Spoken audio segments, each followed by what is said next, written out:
netizens enjoying your TikTok transformation and makeup contents. Yung ano ba yung Asoka, yung Pilipinas, yes. So, happy din ako na natanong yun. Never ko yun napag-usapan eh. So, gusto ko talaga gawin yung challenge na yun. Nung time niya, yung hype niya. Busy lang talaga ako sa taping noon, yung High Street. Kasi, ang bigat kasi talaga ni Sky. Medyo kapag magte-taping ako, medyo naka-pause talaga yung life ko kapag si Sky eh. Nung senior high and high state, ang bigat niya kasing character. At ang bigat ng tinatakal niyang issues. Gusto ko yun, guys. Kaya ang dami kasi mga nagsasabi na hindi ko to nagawa dati, kesyo ganito, kesyo ganyan. Hindi ko na siya nagawa kasi wala akong time. Tapos, meron akong idea talaga kung paano ko siya gusto gawin. Dapat pupunta pa ako kay Wangkot. Naka-schedule na yun and everything. Nagpapaalam ko na, nagawa ko na lahat ganyan. Kanino ka pupunta? Wangkot. Gusto ko siya isali. Tattoo artist. Yes, gusto ko talaga siya isali doon. Meron talaga akong vision doon. Alam to ni Mama Eds, nakaayos na to talaga dati.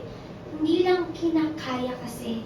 Tsaka hindi yata nare-realize ng mga tao na mahal gumawa ng content shoot. Yes. Ang mahal niya, tapos yung mahal pa na budget ko ay napaka-friendly budget na yun. Pero ang mahal niya, I think after nung issue recently, na-realize ng lahat kung gaano kamahal yun, no? Nung may isang issue hindi rin. ko alam yun eh. Pero basta mahal Hindi siya. naman related sa'yo. Oh, okay lang. Charot lang. Ang mahal niya, grabe yung effort niya. Tapos ipipilit ko lang. Ako kasi, kung hindi magagawa yung vision ko, wag na lang. Yes. Kung magiging pilit, wag na lang. Yun yung nangyari sa amin nila Mama Eds and team ko. Wag na lang kasi hindi kaya kapos sa time. Wag na lang. Kaya nung naisip ko yun, wag na lang ilalagay ko to sa end of the year bilang recap, bilang rewind na lang. Tapos, kaya ako may rewind. Actually, para lang yun sa Pilipinas. It just needed to make sense. Kasi kung out of the blue na lang meron akong Pilipinang Pilipinas, yun yung parang, bakit? So, kinumpleto ko yung mga naging sikat talaga that year. Yung Asoka, yung Marimar, yung 10 minutes, para man lang maituwid ko yung Pilipinang Pilipinas. Ginawa ko siyang isang buo na rewind. Para lang make sense na it's a 2024 rewind of the makeup trends. So, ganyan niya pinag-iisipan. Yeah, Bawat 3 days content, yun. no? 3 days yung dire-diretso. Sa isang araw na pagsiksik na namin yung halos 3. Tapos 33 yun na mga palet. Tapos ako lahat ng choreo nun, nag-send ako agad ng mood board kung paano gagawin para dire-diretso na lang siya that day. 33 na palit. Grabe. Inisip ko pala napapagod na ako. Ikaw ginawa mo talaga.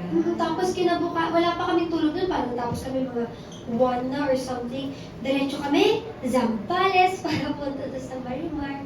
Yun siya. So, thank you so much at nagustuhan nila yun. Talagang vision ko na yun dati pa. Hindi ko na siya naisingit. So, nasingit ko siya sa end of the year. Buti na lang. Talagang na-push mo pa rin. Naging worth it yung yung nailabas sa pera. Yes! Yes. Ito naman last question from Mika Savio. So far, favorite mo yung mga questions niya. What can we look forward to on your projects this year? This year, well, maliban sa, I'm sure makikita nyo din ako sa TV anytime soon. Madami din po ako magiging releases for Lucky Beauty na super excited ako doon. At madami pa pong iba. Madami kayong maaabangan sa akin this year. Yun na lang ang masasabi ko. So hardworking naman po ni Andrea, for sure. Ang dami nating aabangan. And this one naman is from Kapamilya Online World. Medyo connected to. Ano-ano ang career goals mo this 2025? Career goals ko.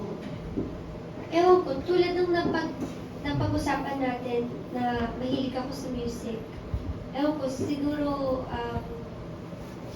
mag-try? Ewan ko. Why not? I think kung kaya kasi shy talaga ako. Ano if ever? Like, anong Ang type? kapal-kapal ng mukha ko, pero pagdating doon talaga shy ako kasi alam ko hindi ako singer. Mhm.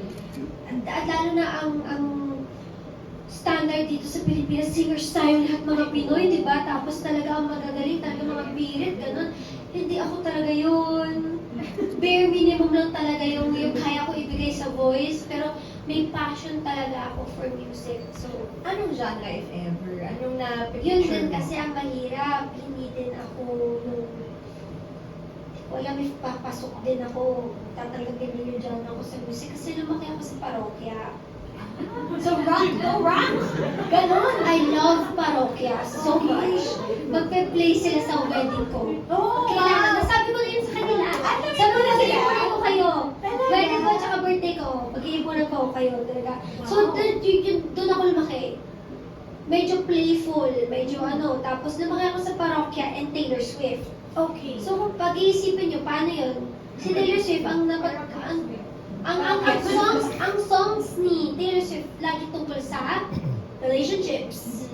Sa past relationships, sa ganyan. Si Parokya, alam niyo yung mga silver toes, yung mga gano'n. So, alam natin medyo baka maging messy, di ba? Yes. So, ewan ko, di ba na wait lang, meron akong 12 songs na nasulat. Ay, wait lang!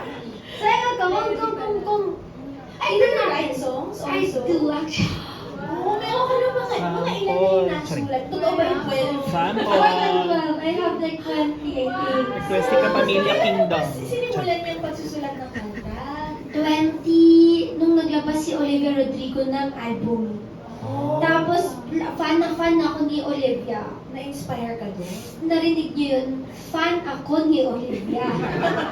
Ulit. Fan ako. Totoong fan ako ni Olivia. Anyway, so nung naglabas siya ng album, sure talaga, napakalaking bagay ng music sa akin. Para lang, alam niyo yung love story ng nanay at tatay ko, nagsimula sila dinate ng nanay ko. Kaya kami nag-uo lahat kasi si mama na in love sa tatay ko dahil rockista. Oo, rockista yung Ganun tatay sila, ganun na love story. So, doon ako lumaki. Ang first song na natutunan ko ay Beatles. Oh, okay. Anyway, lagi may passion talaga ako sa singing. Frustrated singer na lang siguro, ganyan. Tapos nung naglabas siya ng album, sabi ko talaga, ang galing talaga ng mga tao nakakapagsulat ng mga kanta ng mga tao kay Taylor Swift. Tapos napanood ko sa isang interview kung paano siya nagsusulat, sabi niya, kailangan mo lang mag-start. Hindi siya parang, ay, okay, sulat ako. Hindi siya parang ganun daw, kailangan mo mag-start. So, may isang araw sa kotse ko papuntang taping, naging intentional lang ako. Habang nakikinig, sabi ko, sige, sabi mag-start. Sulat-sulat ako. Tapos hanggang sa, nakabuo ako ng isang kanta. Tapos hanggang sa dumami siya. Tapos ano yung pandemic nun, so talagang lock-in pa. Nakagawa ako ng madaming kanta talaga. Habang nasa motor, nakakagawa ako ng chorus, ganyan. Tapos, ayun, hindi, lagi lang ako inaasal ng friends ko kailan ko lalabas. Ano din kasi ako, hindi din ako magaling sa instruments, so mahirap. Lagi lang melody, alam ko lang kung ano yung sound niya sa utak ko. So medyo mahirap lang. Ay, may mga gano'n naman talaga ang Yeah. ali susulat ng kanta. Gawin Diba? natin. Hindi naman kailangan We won't may know. instruments din. Will this be the year? Ewan ko. Naghahanap din kasi ako ng tamang timing na, alam mo yun, timing sa songs ko kung kailan yung pinaka-appropriate time. Yun, ang nilano ko. Ewan ko. Uy, pero alam mo, support Siguro ka ako na dyan. pinilit. Kapag pinilit ako, maano na, madali lang ako kausap eh. Shoutout po Sir Jonathan Manalo. Mapilit lang ako ng konti. Ganyan. Para kasi sige na nga, pinilit ako eh. Para masabi na hindi mo ito ginusto, pinilit niyo ako. Sige na nga. Gusto niyo marinig? Okay. Uy, pero supportahan natin si Andrea. Hindi mo isipin na ano lang, na baka hindi magustuhan, gano'n. Kasi usually talaga, yung musicians, they write songs not to please other people. Actually, But parang to may express. then to Oo. express. Yes. To express yourself or to send a message that you really want to send across. So, push mo yun kung gusto mo, try mo. In another life, lagi ko sinasabi, in another life, rockista ako. In another life, kung gusto mo, go. Yes. In another life. Okay, now let's go to the question